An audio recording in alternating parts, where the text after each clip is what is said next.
आपल्या कपाळाची कौकुतीच्या कपाळ लावली व कधीही न मला दिवस्त्र तिला नेसवले, कधीही न सुकणाऱ्या सुंदर फुलाच्या बाळा तिच्या गळ्यात घालून तुला राक्षस दिसले तरी त्याची भीती वाटणार नाही असा वर दिला. मार्गात श्रीरामाने परशुरामाची माता रेणुका देवी हिचे दर्शन घेऊन तिची स्तुती केली. सर्वांच्या पुढे श्रीराम, सुरपुराम त्याच्या मागून लक्ष्मण व त्या दोघांच्या मागे सीता, सुरपुराम त्या खंडात दंड काढण्यातून मार्ग आक्रमण करीत पुढे जात होती. 9:74 शब्दाचा पॅरेग्राफ संपला. पुढच्या पॅरेग्राफाला इथ या त्यात या मागायला त्या विराराचेच मागून धावताना त्या वेगाने गेला उतरून मला येण्याची रे त्या बरोबर सीता. घरून सोनाने वरतोला लागली धावाया धावाया डोक्याला रक्तेच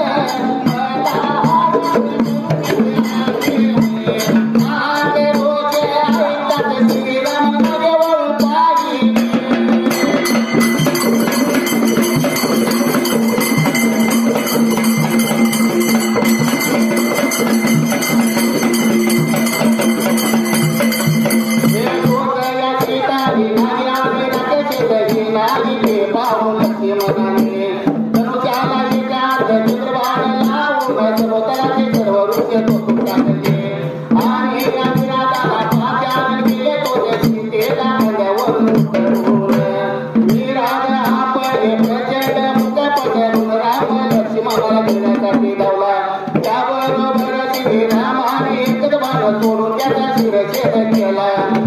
तेव्हा गा देवाने जे जे कार्य करून श्रीरामाने झाला तरी या घरात.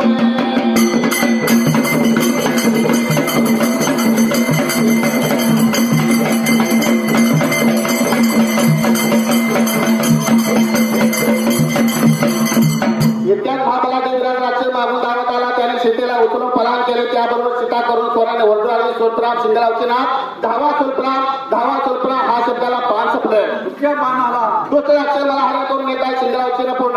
हा आक्रोश ऐकता श्रीरामाने माझे वळून पाहिले तो सीताही नाही आला.